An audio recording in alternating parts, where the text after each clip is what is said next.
Halo Budum, selamat datang kembali di kelas KB untuk recap MPL Indonesia season 13 minggu yang ke-6.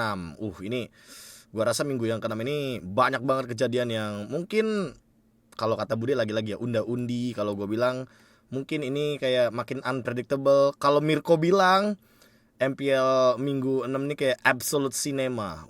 Ini jatuhnya kayak apa ya? Kayak suatu hal yang mungkin banyak terjadi lah untuk di minggu yang ke-6. Makanya kita bakal langsung aja mulai dari hasil pertandingan di minggu yang ke-6, yang dimana banyak banget hal yang berubah juga, terutama nanti akan berpengaruh untuk klasmen teman-teman. Diawali di hari Jumat ada Bigetron yang menang melawan Geek Farm dengan skor 2-0. Aura dikalahkan RRQ dengan skor 1-2. Lanjut di hari yang kedua ada Geek Farm yang menang atas EVOS Glory dengan skor keras 2-1.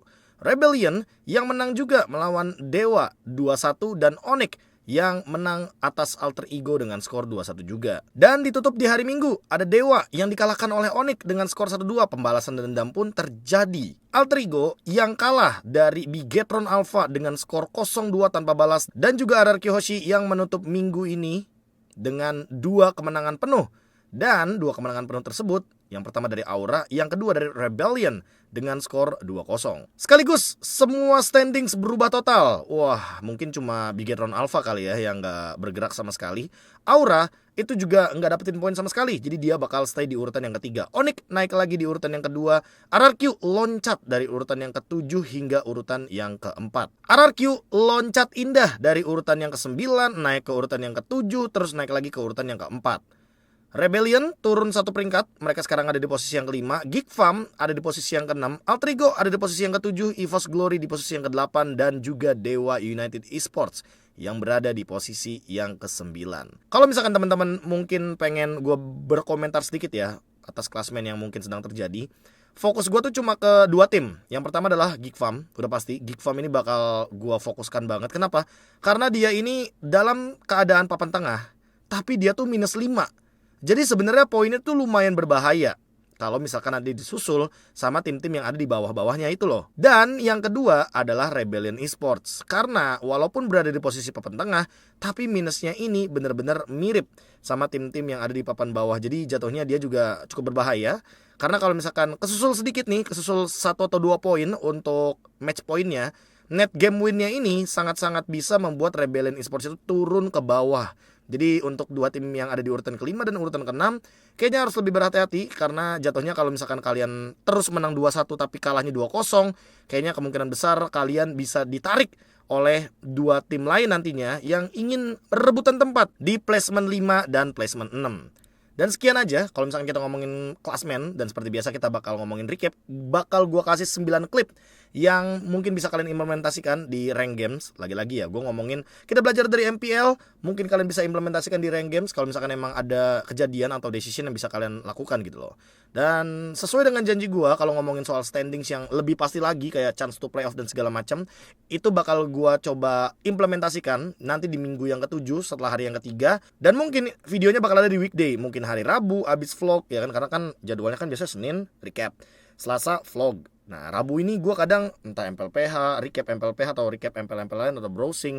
Nah mungkin itu bakal gue isi buat chance to play off mulai dari minggu yang ke-7 teman-teman. Jadi tungguin aja videonya dan kita bakal langsung masuk ke klip yang pertama. Kita bakal mulai dari Bigetron Alpha. Kita mulai dari tim papan atas ya, Bigetron Alpha, yang mereka bermain dengan tarik ulur. Dan ini menandakan kalau misalkan emang Harit sebagai gold laner ini bisa teamfight jangka lama, jangka panjang pokoknya. Udah bukan jangka lama lagi, udah bukan sekedar lama doang ya untuk teamfightnya. Diawali gara-gara mungkin di sini posisinya Geek Farm lumayan berani untuk maksain ambil objektif Lord dan mereka masih mau teamfight gitu loh. Di sini posisinya emang Eman udah sekarat sih. Tapi Ki ini kan bikin Eman bisa dapetin heal. Sesaat setelah Ken dapetin Lord, Luke buka ulti dan di sini teman-teman dari Bigetron tuh ngerespon gitu loh. Mereka langsung setup ultimate banyak banget ya kan. Teman-teman bisa lihat di sini, lihat JM sama Moreno itu bahkan Moreno sampai buang flicker dan emang gak ada target yang kena. Di sini sebenarnya untung banget kalau misalkan Geek Farm tuh langsung respon. Tapi mereka tarik ulurnya kena sama Bigetron Alpha karena Bigetron di sini bolak-balikin keadaan dengan adanya Super Ken yang nge-taunt 2 pemain sekaligus hingga nge-stop counter attack-nya dari Geek Farm. Padahal di sini Moreno udah langsung dash 2 kali ke belakang, dia langsung ambil posisi defensif. Dan barulah muncul kembali ya kan teamfightnya ketika Eman ready dengan ultimate-nya. Set. Ini dia alasan kenapa mungkin Harit kayak udah mulai laris manis ya untuk di pick. Karena jatuhnya dia juga buat teamfight jangka panjang tuh kuat banget. Dan Holy Crystal tuh kayak item yang sangat-sangat memungkinkan untuk didapatkan kalau misalkan kalian pakai Bargain Hunter juga tuh emblemnya. Jadi kesimpulannya apa yang bisa kalian mungkin tarik di rank ya kan? Kalau misalkan emang musuh kalian tuh masih mau maju sesaat setelah kalian dapetin Lord, itu baru kalian boleh perangin. Kan gue pernah bilang ya, kalau misalkan emang kalian tuh dapetin Lord, udah kalian mundur aja.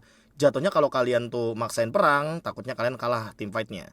Tapi kalau misalkan musuhnya itu yang malah mau perang sesaat setelah kalian dapetin Lord, dan ternyata ada beberapa skill yang miss dari musuh kalian, itu mungkin saatnya kalian untuk menyerang balik. Di sini kan Blazing Duet udah keluar, Raging Sandstorm-nya Luke juga udah keluar, ultinya Baliski juga udah keluar, ya udah tinggal eksekusi dari Bigetron-nya.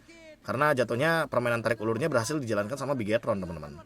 Selanjutnya kita menuju ke Aura, teman-teman. Jadi di Aura ini kebetulan pas lagi lawan RRQ Hoshi, kebetulan game yang pertama lebih tepatnya, teman-teman.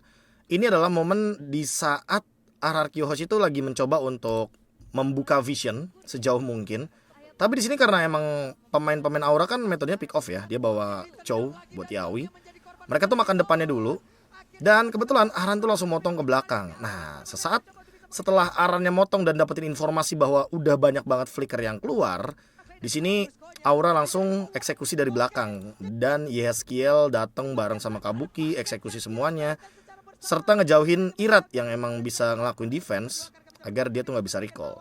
Nah, hal kayak gini tuh sebenarnya mungkin udah sering lah kalian lakukan di rank games, teman-teman. Ketika kalian tuh unggul goldnya 10.000, ya kan? Di sini kan sebenarnya teman-teman bisa lihat sendiri kan, goldnya tuh unggul 10.000 sampai dengan 11.000 lah anggapannya. Hal terbaik ketika emang kalian tuh lagi ngelord dan kalian tuh unggul 10.000 adalah ya makan hero-nya gitu loh, kayak yang dilakukan sama Yaoi. Level EXP sama roamernya aja kan sama nih, ya kan?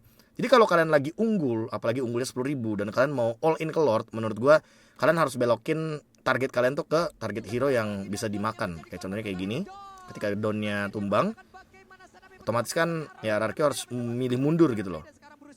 Dan Skylar juga udah ngeluarin ultimate-nya, jadi udah langsung dimakan semuanya, dieksekusi dengan manis. Dan Aura pun bisa ngelakuin endgame tanpa adanya Lord. Ya mereka cuma modal minion, apalagi super wave minionnya di atas juga banyak, ya kan. Di sini juga gugunnya megangin banget si Irat biar nggak pulang. Dan dengan perbedaan gold yang sangat-sangat signifikan ya kan, 12.000 bahkan nih teman-teman bisa lihat 12.000. Ya udah, Aura udah pasti bakal tabrak terus ya kan untuk di dalam base defense-nya. Jadi emang karena Iratnya juga nggak dikasih pulang, mereka nggak bisa nahan wave minion. Terus juga tumbangnya lumayan lama ya, karena di menit 12 beda 10.000 itu udah sangat-sangat menguntungkan sekali. Sehingga kalau misalkan kalian di posisi Aura, atau mungkin kalian lagi rank games dan kalian unggul 10.000, kalau bisa usahakan makan hero-nya dulu ya. Dan lepasin lordnya, jangan terlalu dipukul-pukulin lordnya, biarin aja, perangin dulu hero-nya. Karena kalian udah pasti kemungkinan besar bakal menangin team fight-nya, apalagi beda goldnya tuh 10.000. Kecuali kalau emang ternyata kalian skill shot-nya miss ya, dan kalian kena outplay, itu mungkin bakal jadi blunder terbesar kalian. Tapi mostly di menit 12 kalau beda 10.000 tuh jarang banget loh untuk kalah team fight. Makanya itu yang harus dimanfaatkan, terutama kalau emang strat kalian atau draft kalian tuh mainnya pick off. Panggilan buat semua jungler, terutama jungler utility yang hobinya mungkin main tank jungle, yang mungkin sukanya main ganking.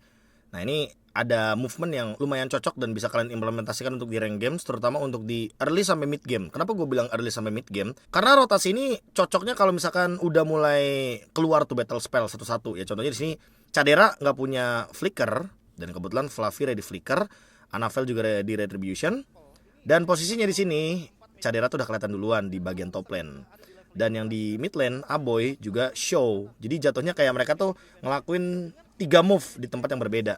Dan karena di top lane-nya itu sendirian, ya kan, Caderanya, karena tadi di mid lane udah muncul tuh Vexananya. 10 detik sebelum adanya turtle yang dilakukan sama EVOS Glory di sini adalah mereka mencoba untuk makan atasnya dulu. Mereka ngelakuin movement dan pas banget tuh Caderanya ultimate. Jadi nggak ada skill escape apa-apa lagi. Dan di sini EVOS Glory akan terbilang sangat-sangat untung. Kenapa? Karena walaupun nanti tiba-tiba teman-teman dari Geek Farm ini langsung nge-turtle, target dari EVOS Glory udah pasti bakal ke hero, bakal makan hero-nya. Kenapa?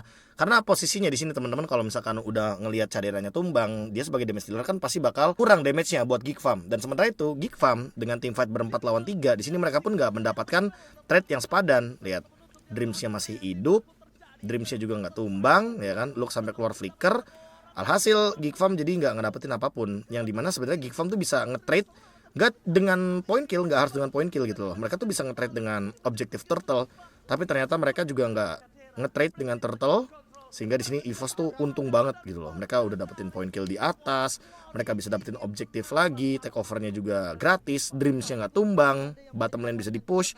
Jadi kayak terlalu banyak keuntungan yang bisa didapatkan hanya dengan melakukan ganking 10 detik atau 15 detik atau 20 detik sebelum turtle muncul, karena itu bakal berpengaruh untuk teamfight kalian nanti ketika objektif. Menurut gua kalau kita ngomongin belajar, ya kita juga harus belajar rotasi pelan-pelan kayak yang ditunjukin sama Geek Farm. Dan gua jujur suka banget sama apa yang dilakuin sama Geek Farm, walaupun mereka tuh kalah dalam tanda kutip perebutan objektif, tapi mereka tuh selalu ada trade-nya, dan semua diawali hanya gara-gara satu orang ini nih yang ada di sini teman-teman. Betul, tidak lain tidak bukan Aboy. Jadi kita bakal belajar sedikit makro mid lane dari Aboy yang sebenarnya gue suka banget untuk ngebukain map, sekedar bukain map atau dapetin informasi 30 detik sebelum adanya turtle, dan bahkan mungkin sesaat sebelum adanya turtle. Jadi awalnya kan kita tahu lah di sini muncul nih Gordnya, ketemu sama Baloyski, ya kan? Baloyski ketemu sama Gord, ketemu sama Cloudkun karena dia show. Jadi otomatis di sini Aboy langsung coba buat clear cepet, karena kebetulan kan kalau kita ngomongin Gord itu lebih cepat untuk urusan clear wave minion. Aboy nge-clear cepet ya kan, karena dia udah tahu. Terus ke mid lane-nya lagi ada Dreams. Tapi di sini Aboy nggak langsung menuju ke bawah, dia bener-bener jalan setengah doang. Dia kasih info kalau seandainya di bawah tuh tadi dia sempat ngelihat ada Gord yang nge-clear dan juga ada Dreams ya kan yang lewat. Nah, sesaat setelah bottom lane-nya show, dua-duanya udah keluar ultimate banyak, atasnya itu digas sama Aboy.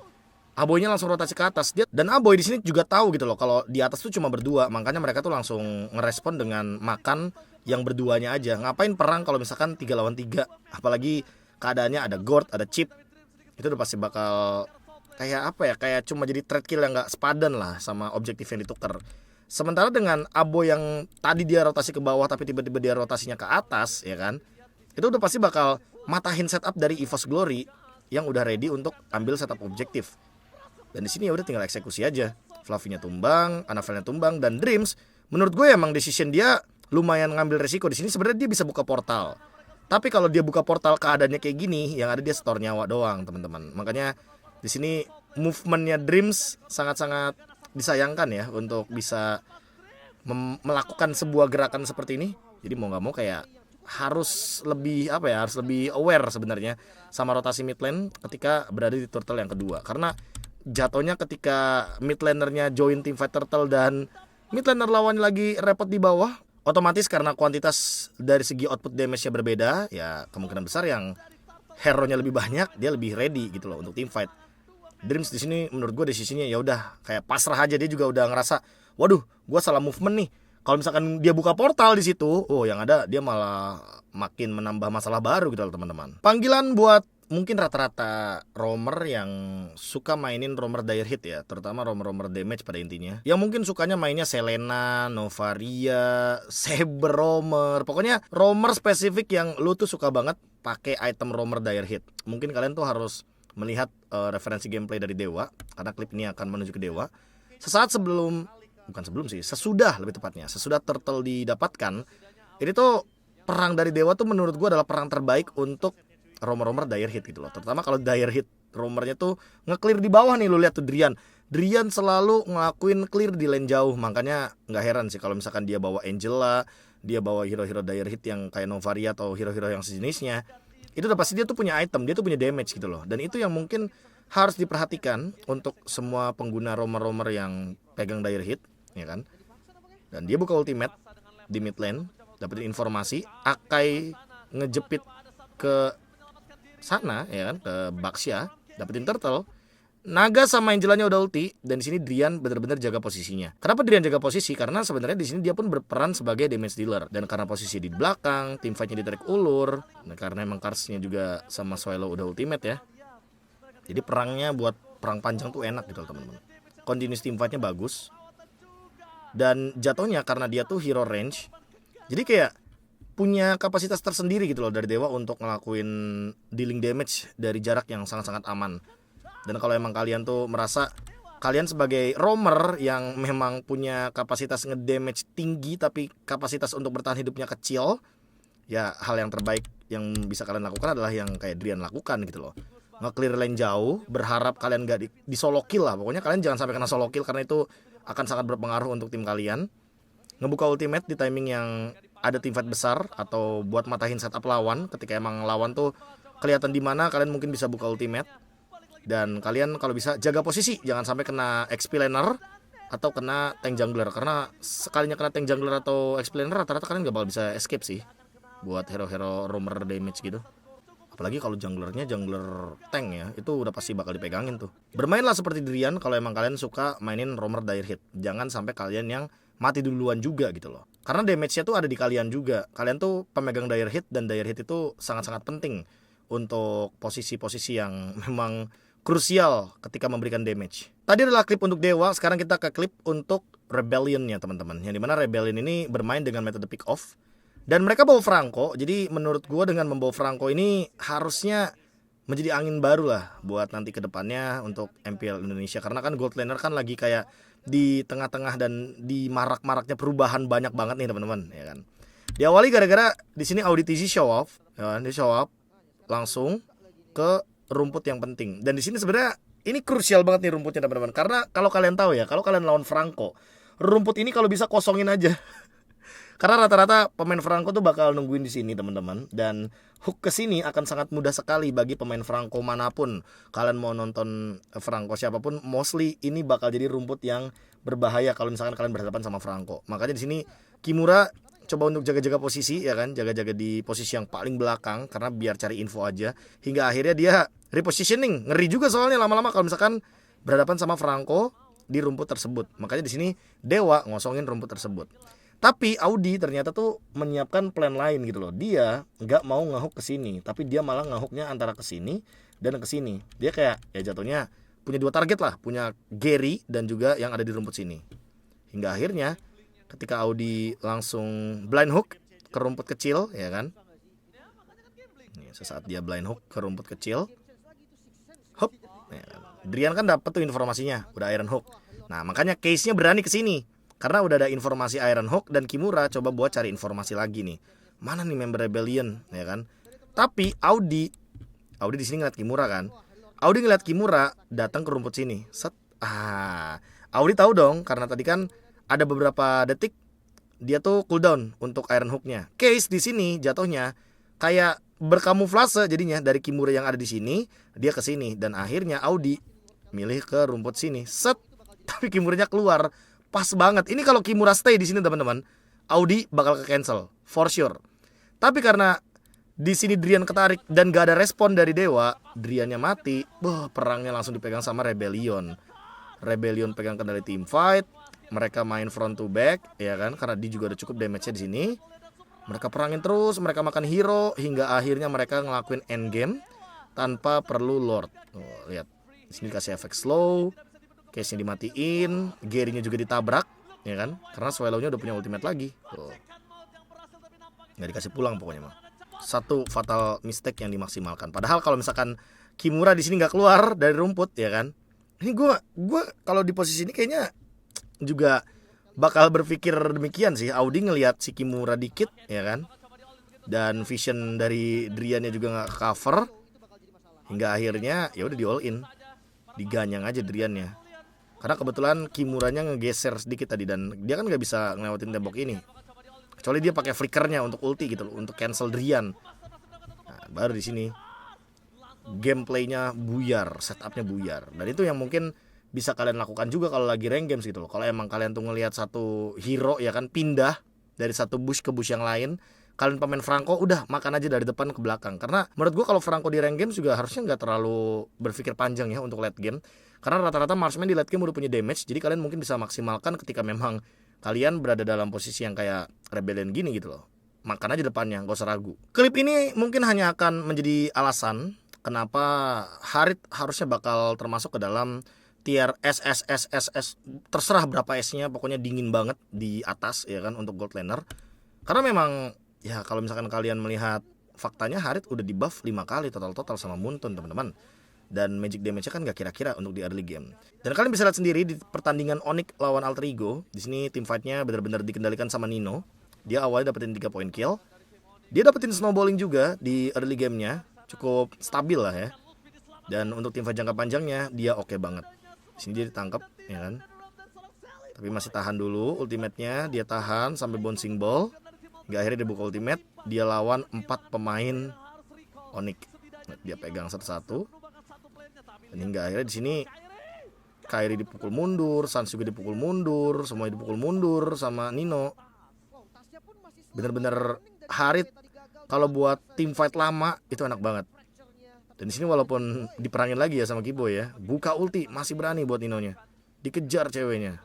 Dalam satu kali team fight dia bisa 2 kali ultimate. Dan Holy Crystal sangat mudah sekali untuk didapatkan dengan Bargain Hunter, teman-teman. Mungkin bisa menggunakan emblem tersebut. Tapi ini nih poin penting nih. Kalau misalkan kalian bertanya-tanya kenapa sih sekarang mungkin gue ketemu Harit di Goldland sering banget gitu loh. Ya jawabannya adalah karena ya, kalian udah pasti tahu sendiri gimana nyebelinnya marksman yang powernya tuh di late game. Terus dia harus berhadapan sama Harit yang di early gamenya potensinya tuh tinggi banget dan kuat banget gitu loh. Dipukul mundur semuanya tuh pemain-pemain Onyx. Cuma karena Haritnya bisa ultimate 2 kali dalam 1 kali team fight. Ya walaupun team fightnya juga jatuhnya tarik ulur ya, karena di sini posisinya kan Kiboy baru loncat lagi dan Nino baru responsif gitu loh dengan Zaman Force. Cooldown cepat, magic damage itu selalu lebih unggul dari physical damage di early game. Rata-rata ya, rata-rata. Nggak semuanya tapi rata-rata. Dan ditambah lagi dengan dia di buffnya tuh udah berkali-kali, udah total 5 kali sama Mobile Legends Bang Bang. Dan belum ada nerf. Makanya mungkin kayak alasan terbaik untuk sekarang push rank kalau kalian main di Gold Lane, ya udah antara kalian yang pick Harit atau kalian ban aja Haritnya kalau kalian kerepotan lawan mereka. Kalau kata Kairi, 4 kata lucu, meta assassin is back. Dan emang bener-bener jadi kata lucu. Karena apa? Karena berat banget untuk mainin assassin jungler di patch yang sekarang ketika memang mau dirusuin terus sama tank jungle. Solusinya apa? Solusinya mungkin kalian bisa lakuin apa yang Onyx lakuin, yaitu adalah respon cepat dengan hero-hero early game yang bisa team fight. Di sini ada Roger, Angela, Kadita, terus ada Terisla juga. Menurut gue kuncinya ada di Kadita sama Angelanya, karena Kadita Angela ini benar-benar bisa ngebantuin Link atau assassin jungler untuk bisa mempertahankan purple buff-nya ketika di momen-momen krusial kayak gini, teman-teman. Ya kan? Kairi kan udah ada timernya tuh untuk purple buff up. Tas juga langsung coba buat respon cepat karena dia levelnya sama kayak Kairi, level 7 juga. Dan kebetulan di sini warnya mulai kena knock up 2, ya kan? Karena Kadita nih. Kadita ini di sini kan sebagai hero defender jatuhnya. Karena ketika team fight di jungle-jungle kecil atau area hutan yang sempit, Kadita bakal enak banget di sini posisinya. Sans yang nge-damage, semuanya benar-benar keluar, battle spell-nya sampai dengan Petrify, heavy spin dan segala macem. Dan dibalikin lagi sesaat setelah Angelanya masuk. Jadi solusinya kalau emang kalian mau main assassin jungler, kalian harus punya tim yang responnya cepat. Responnya cepat tuh yang gue maksud kayak gini loh. Langsung pada datang semua. Lutfi buang ulti, Sans buang skill, buang ulti, buang Petrify. Pokoknya buang semua skill biar nanti team fightnya tuh di area jungle sini, biar di area sempit. Dan alhasil kalau misalkan musuhnya tuh pada mati satu-satu, ya kemungkinan besar kan musuhnya rugi gitu loh. Karena mereka tuh di dalam keadaan yang harusnya mereka ngerusuh dan mereka dapetin keuntungan. Tapi kalau misalkan mereka ngerusuh dan mereka kayak gini, Onyx tuh yang lebih diuntungkan, Alter Ego yang rugi, walaupun mereka bawain tank jungle nih untuk Alter Ego. Hal kayak gini bisa kalian implementasikan kalau misalkan main 5 lagi-lagi teman-teman ya. Biasanya kalau gue bikin video tuh, karena ini referensinya MPL, tolong mungkin bisa diterapkannya di party 5. Kalau kalian berharap kalian main solo, main assassin jungler, nggak di cover, kalian marah-marah, itu berarti kalian yang salah. Kenapa? Ya kalian berharap apa sama pemain yang kalian ketemunya random baru di game itu juga, ya kan? Dan kalian nggak ada komunikasi. Ya good luck. Kalau saran gue sih mungkin kalian harus cari teman mabar atau party lah intinya. Siapa yang kangen seni team fight kiting atau tarik ulur? Dan itu yang mungkin menjadi penutup klip kita dari RRQ Hoshi. Diawali dari Rebellion Esports yang unggul 5.200 gold terhadap RRQ Hoshi di game yang kedua di match penutupan mereka. Dan di sini Auditizi targetingnya juga, gue rasa Auditizi targetingnya oke banget. Dia targeting Skylar. Dia tahu di sini posisinya damage dealer utamanya ada di Skylar. Tapi yang paling terpenting dari semua team fight-nya adalah bagaimana cara tarik ulur agar Skylar yang dijadikan target dari RRQ itu tetap bisa survive. Diawali gara-gara Skylarnya show di top lane, Audinya langsung muncul Dan dia nggak pakai basa-basi, dia langsung kasih semua efek stun ultimate ke Skylar. Sesaat setelah adanya team fight yang terjadi di top lane, karena ini 5-5-nya udah keluar, sementara Skylar cuma keluar ultimate dan juga flicker di sini, ya kan? Nah, RBL posisinya terjebak karena Clay buka ultimate. Boom, ini ultimate yang menurut gue ya, karena emang Clay kan pemain Yves ya, dia tahu timingnya Yves tuh gimana. Ini kotaknya udah bener-bener kotak skakmat, karena kebetulan Rebellion jadi nggak punya teritorial yang bagus buat ngelakuin team fight. Sementara Skylar di sini posisinya dia safe banget. Dan Don, kalau teman-teman lihat targetnya Don matanya cuma buat di, pokoknya dia ganyang D-nya flicker, dia kejar pakai Furious Dive, dan pokoknya semua mata cuma buat dibalikin. Ketika matanya RBL buat Skylar, ya matanya RRQ buat D gitu loh. Ketika D-nya nggak ada, perangnya jadi enak buat RRQ Hoshi. Sebenarnya dengan Skylar ngebuka ulti terus dia flicker, di sini posisinya udah untung banget buat Rebellion. Rebellion seharusnya memilih untuk mundur dibandingkan maksain untuk ngelakuin dealing damage ke teman-teman dari RRQ. Tapi respon yang cukup oke menurut gue lagi dan lagi ya. Kitingnya dapet, RRQ bener-bener tarik Skylarnya mundur, Dedennya datang, Claynya datang, buka ultimate, bikin 3 pemain gak bisa bergerak, ya kan, sesaat terkena immobilize semuanya. Dan target dari Donnya jadi enak gitu loh, karena yang belakangnya nih match sama Marksman-nya targetnya tuh ya depannya gitu loh, karena kan mainnya Valentina sama Kari. Jadi buat ngedamage lini depannya tuh gampang banget untuk teman-teman RRQ ke Rebellion. Sementara untuk Rebellion yang ditargetkannya ini sama si Don udah pasti bakal ke D-nya langsung ke belakang. Dan take overnya manis banget, tarik ulurnya sangat-sangat indah banget. Inilah seni kiting yang mungkin kita tuh selalu menanti-nantikan kalau di pertandingan MPL. Pertandingan yang dimana semua skill itu kayak ditahan dulu, tarik ulur, seni dodge-nya gimana, cara menghindari team fight-nya gimana, cara menghindari gankingnya gimana, baru kita eksekusi gamenya ketika memang semua musuh ultimate-nya udah keluar. Ya termasuk caranya RRQ Hoshi ketika memang mereka bermain tarik ulur seperti ini, ya kan? Buka portal, Donnya bahkan di sini standby doang nih, pakai naga. Nah, baru deh, pas dia udah ngeliat dia keluarin semuanya, termasuk Petrify dan Furious Dive. Eksekusinya manis, kitingnya pun jalan. Dan klip ini menjadi penutup untuk recap kali ini juga buat teman-teman. Kita bakal ke jadwal untuk minggu depan. Dan ini dia jadwal untuk minggu depan teman-teman. Minggu 7 makin panas karena kita bakal long run sampai dengan minggu yang ke-9. Diawali di hari yang pertama ada Rebellion versus Aura, Bigetron Alpha versus Dewa United Esports. Di hari yang kedua ada Aura versus Onyx, EVOS Glory versus Alter Ego, dan juga RRQ Hoshi melawan Bigetron Alpha. Di hari Minggu nanti bakal ada pertandingan Dewa United Esports versus EVOS Glory, Alter Ego melawan Geek Farm, dan juga Onyx melawan RRQ Hoshi. Pertandingan cukup menarik ya, karena jatuhnya untuk minggu yang ke-7 ini akan ditutup dengan pertandingan dari Royal Derby. Dan itu yang mungkin akan kita nanti-nantikan ketika memang kedua tim ini jatuhnya kan lagi dapetin momentum menangnya gitu loh. Dan silakan catat atau screenshot tadi untuk jadwalnya. Sampai jumpa lagi di recap selanjutnya. Dan seperti biasa karena logo Bigetron ini masih ada di pucuk ya, sesuai dengan klasmen, teman-teman bisa lihat sesuai dengan klasmen. Jadi tinggal kita tunggu siapa dan apakah Bigetron akan tetap berada di atas atau jangan-jangan akan tergeser nanti di minggu yang ke-7. Sampai jumpa lagi di video selanjutnya. Jangan lupa bahagia. Dadah.